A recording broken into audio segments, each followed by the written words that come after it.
What if I told you one man said he runs an entire city and another man just called that bluff live in front of the whole world? Charleston White just went after Houston's royal family, and the city actually called him to back off. Why? Because the truth he's exposing might be bigger than anyone expected. When Charleston White said, "I got a call from the mayor's office," people thought he was bluffing. But the silence that followed? That's what really scared everyone. No rapper, no mogul, no so-called boss runs a whole city. That's what Charleston White said before everything exploded. And now, the silence from Houston is saying even more. This isn't just beef, this is a man challenging an empire built on silence. The question is, when truth speaks loud, why does power always go quiet? Charleston White didn't hold back. He got online and said, "I'm done talking. If Prince wants to meet, I'm showing up with the FBI and the police." Then he added, "Ain't no one man supposed to run a whole city. If that's happening, that's a weak city." He wasn't just talking, he was taking shots straight at Houston's royal family and hip-hop, Prince Sr. and Prince Jr. White mocked the idea that people have to check in when they visit Houston. "Everybody gotta check in? Not me," he said. "I'm checking in with the police department." According to him, even officers reached out saying, "We heard you've got issues with Prince." But Charleston wasn't buying into the mob ties reputation. He called it out, saying if people really had that kind of control, they'd be making everyone, including white biker gangs, check in too. He described Houston as a city full of players and hustlers, not one ruled by a single man or family. Still, when Charleston locks in on someone, it doesn't stay just talk. It turns into a storm, and this time, his target was the princes. What started as a simple youth event suddenly blew up into something much bigger: accusations of power, politics, and behind-the-scenes pressure. Charleston said he got a call from Houston officials, the mayor's office, and even the gang unit, telling him to back off. Then, in classic Charleston fashion, he went off on camera, dropping an uncensored line that made timelines freeze. That one moment split the internet. Some said he was finally exposing what others are too afraid to talk about. Others said he was digging a hole he couldn't climb out of. But Charleston didn't backtrack. He doubled down, insisting the calls were real, the pressure was real, and the fear in Houston was real. He made it clear he wasn't going to stay quiet or show respect just because someone had a famous last name. He even challenged the myth itself. To him, Prince might be a respected figure in music, but that doesn't mean he runs the city or the streets. He's a legend in hip-hop, not in the prison yards or in the neighborhoods, Charleston said. He's a myth people believe in more than they should. He painted Houston as a place where the idea of power speaks louder than actual control, and positioned himself as the man unafraid to say it out loud. To Charleston, this wasn't about clout or content. This was a fight to break a narrative. Supporters called him brave, a whistleblower exposing real power dynamics. Critics called him reckless, a loudmouth testing people who actually hold influence. Then came the emotional part. During one of his rants, a woman's voice could be heard, frustrated, angry, and hurt. It was supposed to be a kids' event, planned for weeks, but it was suddenly shut down. Charleston said it wasn't canceled because of scheduling, it was canceled because he refused to sit down with Prince. That, he claimed, was the moment everything exploded.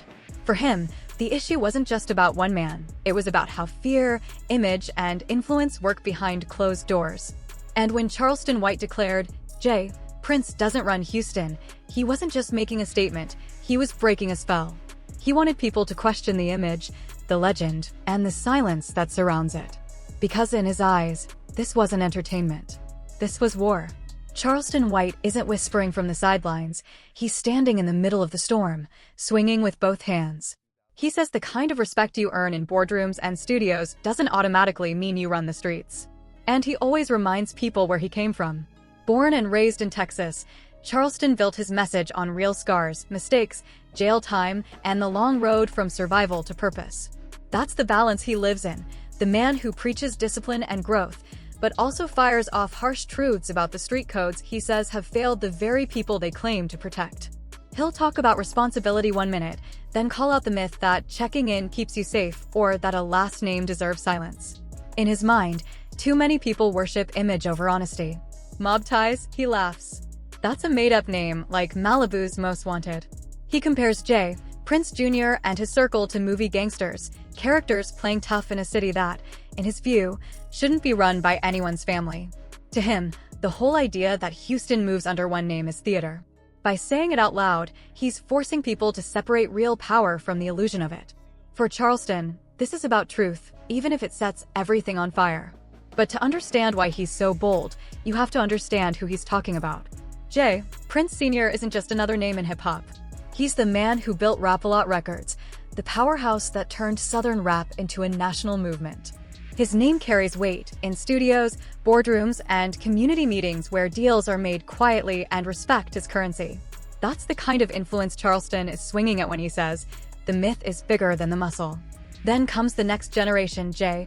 Prince Jr., he took the glow his father built and multiplied it, making Mob Ties a brand of its own. To many, it represents unity and pride in Houston's culture. But to Charleston, it's smoke and mirrors, marketing dressed up as street power. He mocks the idea that one family runs an entire city.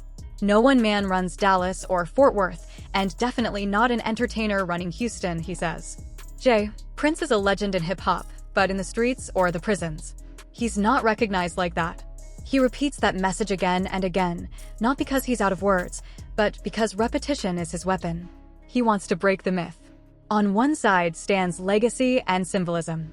On the other, a loud skeptic daring the room to question it. The Princes are treated like Houston royalty, business leaders with reach from studios to city offices. But Charleston refuses to treat any of that as sacred. He says their power lives more in reputation than reality. He wants to flip the coin over and show the scratches. And when he shouts, "Mob Ties can't tell me nothing, I'm checking in with the police department," he's not just being disrespectful. He's making a point. If everyone's afraid to speak up, maybe the fear says more than the facts. Charleston says the pressure he's felt isn't rumor, it's real.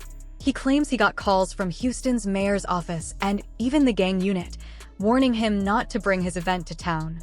He treats that as proof that this isn't about a comedy show. It's about influence that stretches far beyond music. He accuses Jay, Prince, of using political connections and says the police department moves too comfortably around Rap-A-Lot. To Charleston, that's not community partnership, that's control. And he wants the public to see it. He even flips the check-in rule upside down, saying he's more transparent than people who pretend to be street but hide behind politics. "I tell you straight up, I'll call the cops. I'm not pretending to be something I'm not." Then he calls out others, like Whack 100, for playing both sides, claiming to be real, while, in Charleston's words, operating in the shadows. He warns artists not to trust those kinds of people, because pretending to be street while doing business behind the scenes is more dangerous than being honest about your lane. In the end, Charleston White isn't checking in with anyone. He's checking out the myth and calling it what he sees, power built on image, not proof. Charleston White isn't hiding behind whispers, he's taunting the system out loud. He says he's checking in with the police department, and even they're scared, not of him, but of Jay, Prince.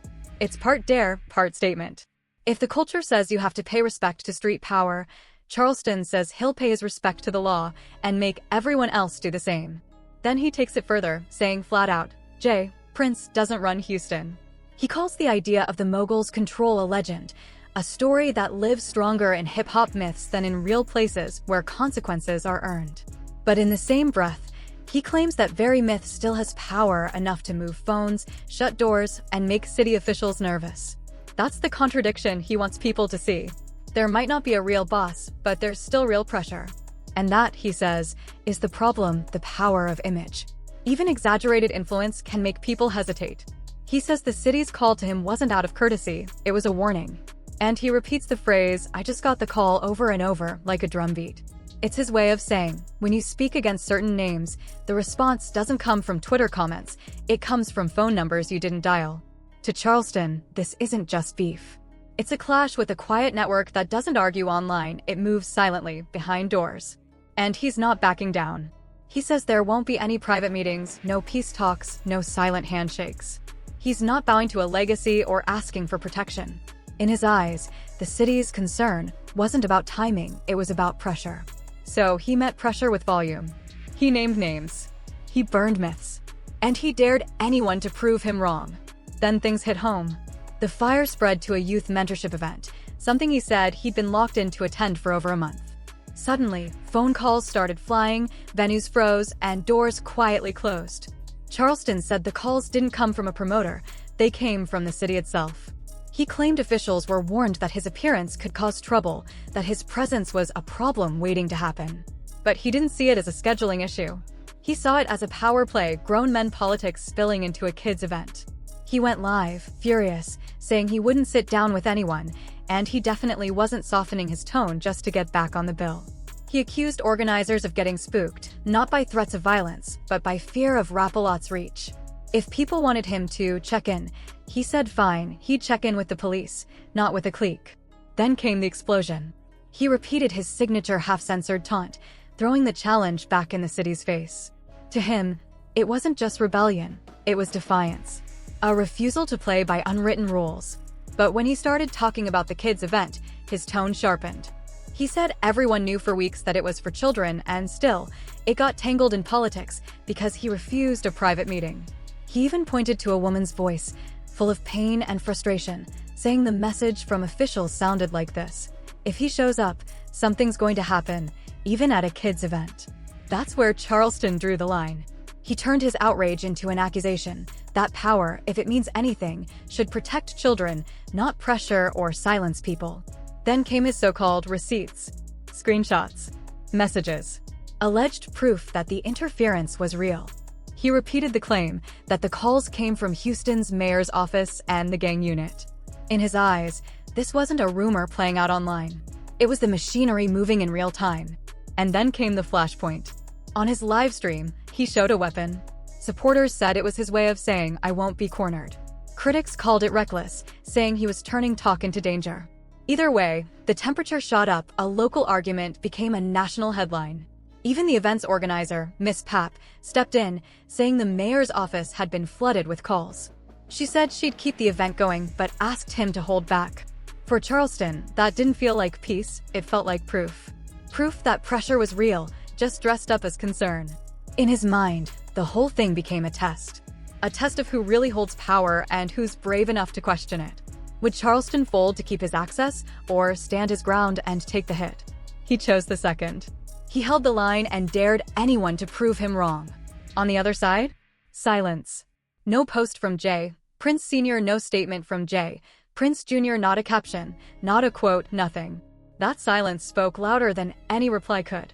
Some people saw it as power, quiet dominance, the kind that says you're not even worth a response. Others called it strategy. Let Charleston yell into the void until he burns himself out. But that silence worked both ways. It kept all eyes on him, and when no one filled the gap, the rumors did. Houston didn't move as one.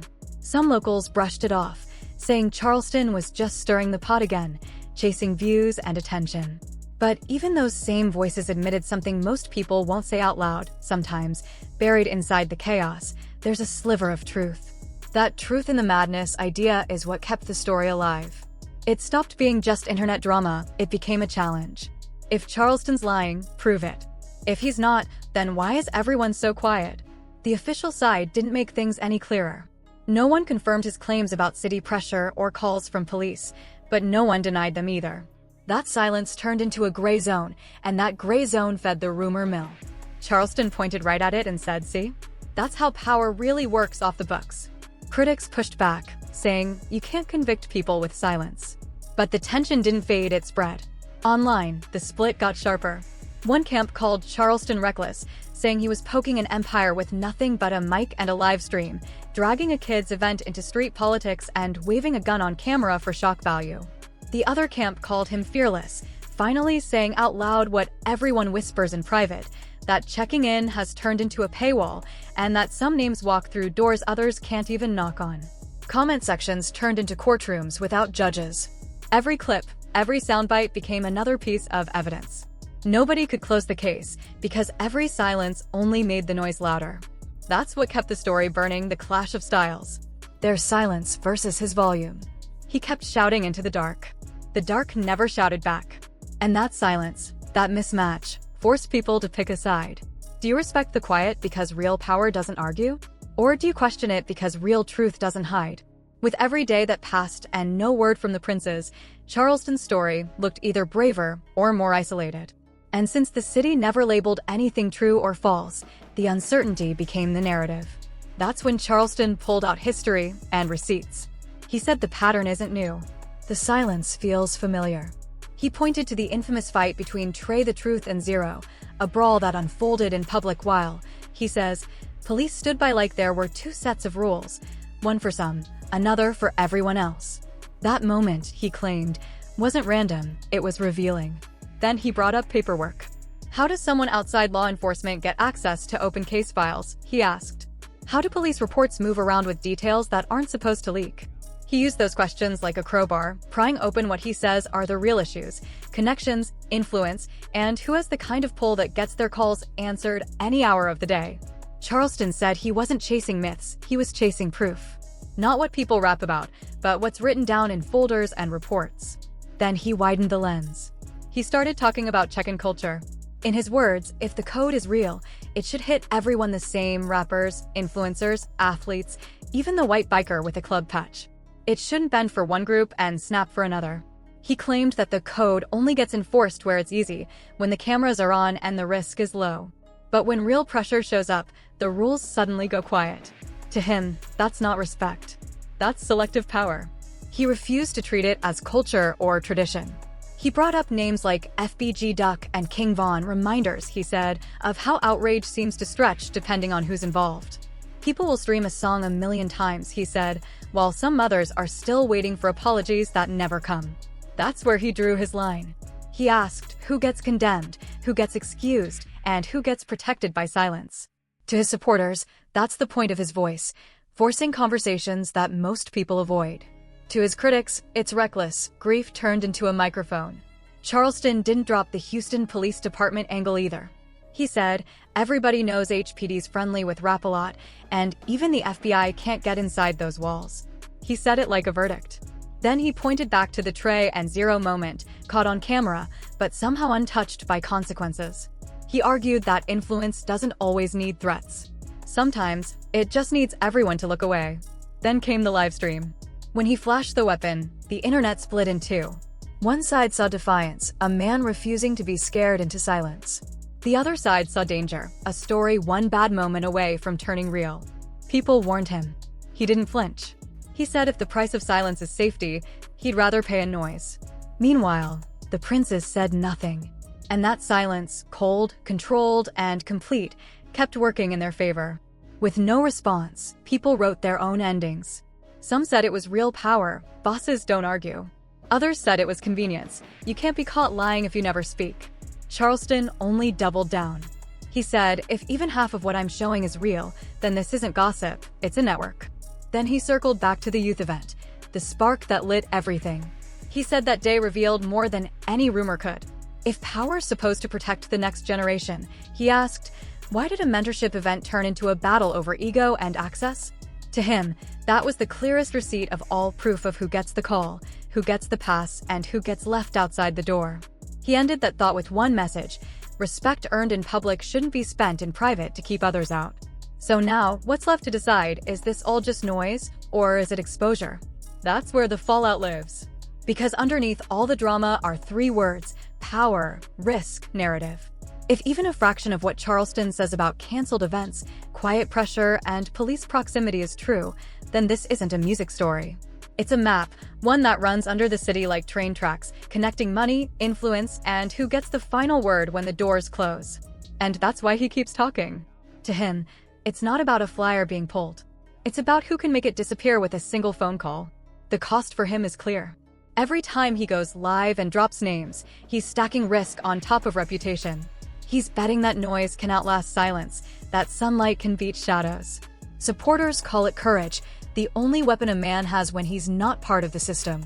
Critics call it chaos, because one wrong word can turn into a real-world problem. When he held up that gun on camera, those two ideas collided. One side saw a man standing tall. The other saw a fuse sparking too close to the flame. Across from him sits another kind of power, silent, still untouchable. No posts, no statements, no rebuttals. In a world built on instant reactions, that quiet feels like control. It says, if you know, you know. If you don't, we don't explain. But silence leaves space. And space gets filled with questions. Without a clear denial, nothing gets settled. It just keeps breathing. That's why this story outgrew the people in it. It stopped being about Charleston versus the princes. Now it's about the city itself, how respect works, where loyalty lives, and what accountability really means when the names carry weight.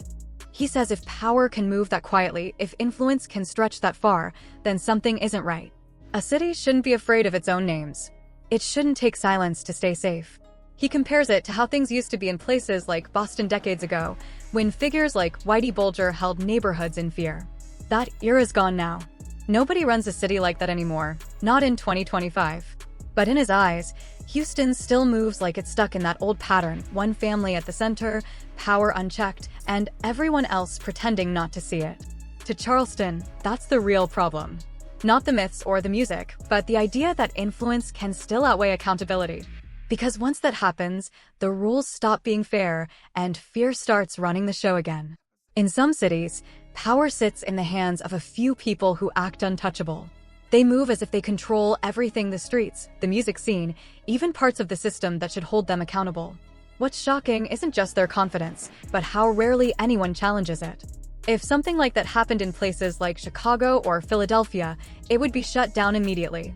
Those cities have too many voices, too many strong minds, and too much pride to let one family or one group claim ownership of everything. People there know what happens when you let power go unchecked. It always ends badly. The real issue here isn't just about one city or one group. It's about what happens when leadership gets comfortable and justice takes a backseat. When that happens, fear replaces fairness, and people start to believe that speaking up doesn't matter. But history proves that's never true. Strength isn't about control, it's about courage. It's about the willingness to stand up, ask hard questions, and make sure no one becomes bigger than the truth. Here's the truth: power only survives when people let it. When one group or family starts believing they can control a whole city, that's not strength. That's the result of silence, fear, and people turning away instead of standing up. But not every city lets that happen. In places like Dallas or Fort Worth, people speak up fast. They don't wait around for things to get out of control. They draw the line early and make it clear: no one is bigger than the community. The problem isn't just who's in charge, it's how power gets protected. When leadership grows weak, corruption grows bold. When no one asks questions, wrong becomes normal. And that's something that can only change from the inside out. Real strength isn't about violence or control. It's about courage, unity, and truth. You can't force someone to be strong. They have to decide that for themselves. They have to wake up one day and say, "This isn't right. We deserve better." That's what we're here for: to raise awareness, to talk about what's really happening, and to push people to think for themselves. Because once your mind wakes up, you can't be controlled. Once your spirit sees clearly, no darkness can blind you again. This movement isn't about hate, it's about awakening. It's about helping people understand the systems they're trapped in, the stories they've been told, and the power they already have to break free. And for everyone who's been supporting this journey, watching, commenting, sharing, spreading the message, you matter. You're part of something that's growing, something that's changing the way people think. We're not here to tear down, we're here to build. To inspire strength where weakness once lived. To bring light to places where people were told to stay quiet. That's what real power looks like.